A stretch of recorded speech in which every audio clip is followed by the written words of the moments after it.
With this, we move on to the next part of the scientific session, and the speaker for the next session is endocrinologist Dr. Sanjay Majumdar, and he would be speaking on promises and pitfalls of reversal of diabetes. And for this particular session, I would like to invite chairpersons Dr. R.L. Joshi, who is a cardiologist, and Dr. Shoykot Ghosh. I request chairpersons to please come on stage and and introduce our speakers, sir.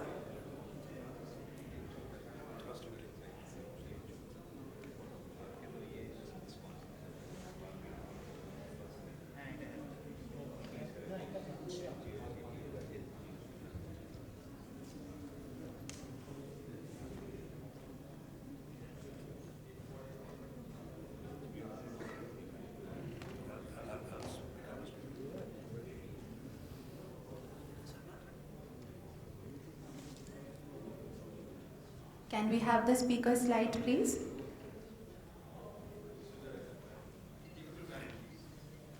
Can I have my slides, please? Okay, before I start this deliberation, heartfelt thanks to my namesake, Dr. Sanjay Ghosh, for giving his slot because I'm running a little late for certain other commitments and I'm not physically well too. But before I start this deliberation, just let me have a show of hands. How many of you believe actually that reversal of diabetes is possible? Well, I'm not wanting your opinion because I know you know the answer. I'm wanting an opinion from the rest of the audience. Type 2, type 1, anything. How many of you think that reversal is possible? Because that would solve a lot of our problems. Anyway, let's keep you guessing. So I do not have any conflict of interest. So before we go into this process, let us find out what is reversal of diabetes anyway. So reversing diabetes is a term that usually refers to a significant long-term improvement in insulin sensitivity in people with type 2 diabetes. So that's what we're talking about, but we'll talk about type 1 diabetes as well. And this is basically, it means that when your HbA1c is below 6%, without taking diabetes medication, it is said to have resolved. But is that all? There are certain other criteria as well. So this is basically what is the current criteria, the ADA 2021, or maybe the same criteria holds in 2022. That HbA1c less than 6.5 for 3 months without using glucose-lowering medications is remission or temporary reversal. But these patients need to be monitored annually. The reversal can be fractional if it is less than 6.5% without glucose-lowering therapy for 1 year. It is complete if it is less than 5.7% without glucose-controlled prescription for 1 year. And if it is less than 5.7% without prescription for more than 5 years, that is a cure of diabetes. Now, some of these reversals have been demonstrated in certain conditions. For example, post-bariatric surgery with very low calorie diet, and in some of those borderline diabetes patients just following a weight reduction of around 10 kg. And some of the pharmacotherapy have also been shown to reduce, make the patients go into a state of remission. Now, if you're talking about pharmacotherapy, basically this is what it suggests, that at least 3 months after cessation of the intervention, this patient should be monitored if we really want to establish a remission. And same thing with both the surgery as well as with the lifestyle. Now, some of the common examples of reversal of diabetes that we know about is gestational diabetes. We know that after the pregnancy, majority of these patients, there is a reversal of diabetes. Steroid-induced diabetes, you stop the steroid, the diabetes reverses. Secondary diabetes, for example, acromegaly, Cushing syndrome, these conditions, the diabetes resolves with the treatment of the primary condition. Stress-induced hyperglycemia following an acute cardiac event, all these conditions, the reverse. An unexpected decline in weight, for example, by the deliberate or voluntary, may allow a cessation or require a cessation of a glucose-lowering treatment. So these things are all which we see in our day-to-day practice. But let us look at these issues in a more detail. So what are the promises? One of the first examples of reversal came from this Chinese study, which is more than 14 years old now. This looked at newly diagnosed type 2 diabetes patients, and patients are divided into 3 groups. I'm pretty sure all of you have seen this study umpteen number of times. Divided into oral glucose-lowering therapy, multiple dose insulin, and a continuous subcutaneous insulin infusion. So the remission rates, not a reversal, at 1 year, you can see in the highest remission was noticed in the people who are on continuous subcutaneous insulin infusion or the CSII. And you can see there was the remission at 1 year was around 51%. But what happened after that? If you look at these studies, there have been 7 such studies. So the drug-free remission period actually goes down with the more the duration of this remission is, more the duration of this time interval is.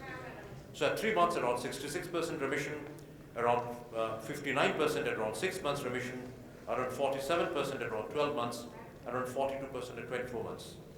So all but one study actually showed an improvement in the beta cell function, and all but one study showed an improvement in the insulin resistance. So this was something which was important. So surely that is reversal of diabetes in a certain number of patients. So it's not impossible. I will skip these slides, basically how the beta cell differentiation and all these things. Certain other drugs which have been shown to induce reversal, for example, GLP-1 receptor analogs, SGLT2, and certain weight-reducing medicines like orlistat. Now this is a very important question. Can testosterone reverse diabetes? About a couple of years ago, we wrote one article on the role of testosterone therapy in dealing with functional hypogonadism in people with type 2 diabetes. And just after our paper got published, we had this particular paper which came up just in August 2021. So men with low testosterone, this is the basic theory, that men with low testosterone have got an increased insulin resistance, and which is one of the root causes of type 2 diabetes. And testosterone replacement for 2 years significantly reduces the visceral fat, increases the muscle mass, and reduces the risk of incident type 2 diabetes, and may also reverse diabetes. And this was what the study was. You can see it's very obvious here in this study that around 12.4% patients it was helpful in preventing diabetes, and in another 21% it was successful in reversing diabetes. So it is possible, it's not impossible. What about islet cell transplant? Now the problem with this sort of a therapy, there are some pitfalls. So let us think about the type 1 diabetes and the pancreatic transplant and islet cell transplant. Now when islet cell transplant came in, it was introduced by Shapiro, it came in with a huge promise of reversing type 1 diabetes, and everybody was excited. I still remember I was then doing my SPI rotation in Manchester, and I had the honor to listen to his talk, and everybody was excited about Shapiro's islet cell transplants and its effects on diabetes. But then came the problem. With any sort of transplant, be it whole pancreas transplant, islet cell transplant, or bionic transplant, first of all, cost is an issue, and there is the other issue is the risk of lifelong immunosuppression. And what is more, some of these immunosuppressing agents like the tacrolimus and the sirolimus, they're themselves pro-diabetogenic. So basically, they lead to something what is known as the new onset diabetes after transplant. This is something which has been seen following the kidney transplant. So obviously we can assume that after the islet cell transplants also, these agents like tacrolimus and sirolimus will be self-defeating, and they will try, again bring back the diabetes. So that is what we found out was that the islet cell transplants basically did not really solve the issues. The diabetes started coming back. And this is a sort of a consortium results of islet allotransplantation. If you have a look at the number of survivals and look at this particular figure, the figure is as down as 52% or 42% after say 5 years period. So it's barely around 50% of these patients following an islet cell transplant, they are actually free of insulin. So obviously there is a partial response in many patients, but not in many of them. Bariatric surgery in reversal of diabetes is something which we are very familiar with. So this was again a study which looked at the reversal of diabetes. Not a big study, around 89 obese type 2 diabetes patients undergoing bariatric surgery. A preoperative HbA1c was more than 6%, and HbA1c value measured at 3 months after surgery. Postoperative HbA1c data was assessed, and postoperative HbA1c values from all within the first 2.5 years after surgery were noticed. So basically, they looked at the diabetes remission, which was grouped into short, medium, and long, as you can see here. And what was the conclusion of the study? Patients who achieved more than 25 kg weight loss, so there was a 61% diabetes reversal. Less than 25 kg weight loss, around 41% diabetes reversal. And this weight loss was proportional to the degree of HbA1c drop. So remission was achieved in around 62% patients for less than 4 years, 56% for between 4 to 8 years, and around 26% for more than 8 years. So you can see, the more the duration, less is the chance of the reversal. So the reversal is something which is going back with the more the duration, with the time. And there was a noticeable lack of improvement and achievement of normal glycemia in those with long-standing diabetes who lost less than 25 kg weight. So the duration of diabetes was also one of the determining factors. If the duration was more, the chances of reversal of diabetes was less. So I'll skip through the slides. What about the lifestyle modifications? We are all familiar with this look-ahead trial, and basically it aimed at something like a weight loss of more than 7% from the baseline weight, an increase in the physical activity to more than 175 minutes per week. So this was the sort of the targets that we looked at. Now, one of the problems with this look-ahead data, and as you can see here, in the first 6 months, there's a very good improvement. But after that, from the phase 2, that's from 6 months to 2 to 4 years, and from 5 years and below, all these things, they reversed. The weight also got back to the same pre-study levels, as also the HbA1c, it went up almost to the starting point.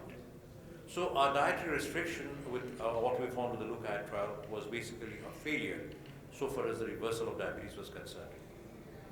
So these are the pitfalls again of the bariatric surgery. Again, I'll skip through this, that available data suggests with the bariatric surgery that remission over time happens in 35% to 50% people only. The remaining, they actually experience a recurrence of the diabetes condition. Now, this was another study which was published from the Association of Bariatric Surgery versus medical obesity. So they divided patients into two groups. One group was given the treatment medically, and the other one was subjected to bariatric surgery. And they tried to find out what was the net outcome. So obviously the diabetic remission was more following the bariatric surgery than with the medical measures like weight reduction, lifestyle measures, weight and all these things. But basically what they found out here was that the primary outcomes of remission of diabetes was very minimal with the low carbohydrate and the very low carbohydrate data.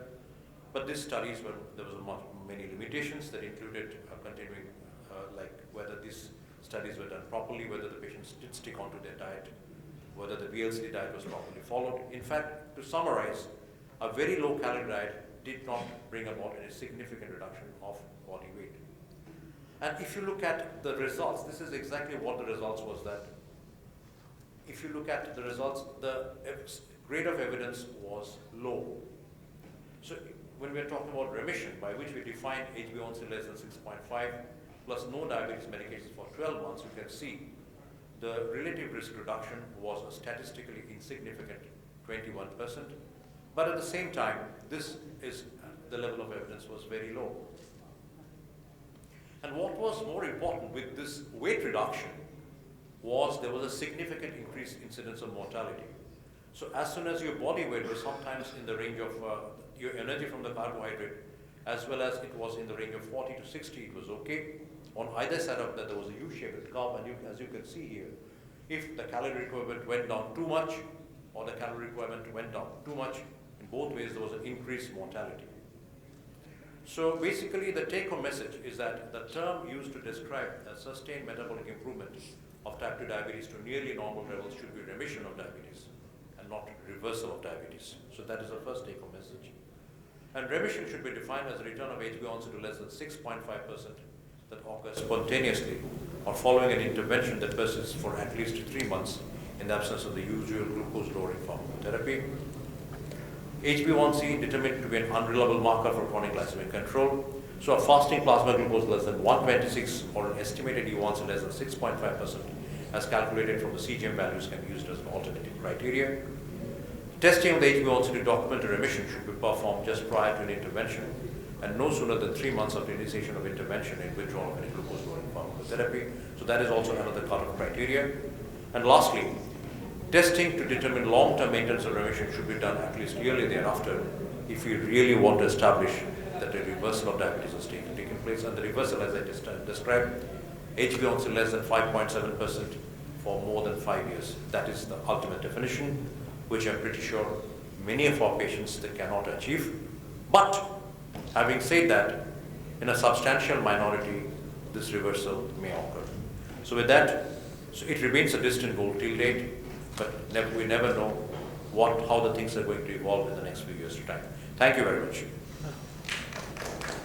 Thank you, Dr. Sujay, Professor Sanjay Majumdar, for making a clearance between a reversal and remission. Because sometimes they are confused that, but with a strict diet and weight control, reversal is very common. Remission is very common, but the long term, it doesn't work because we see even after the bariatric surgery patients, there is a reversal of diabetes. After 3-4 years, if they start taking, they do not control their food, they again get the diabetes again appear on the picture. So the strict diet control and weight loss is very much essential.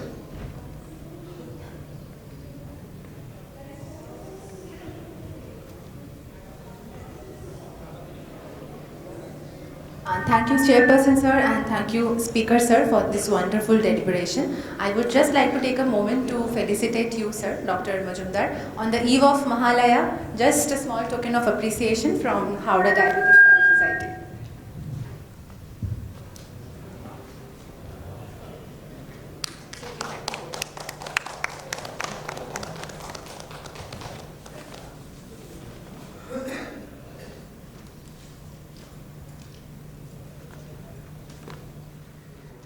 Thank you.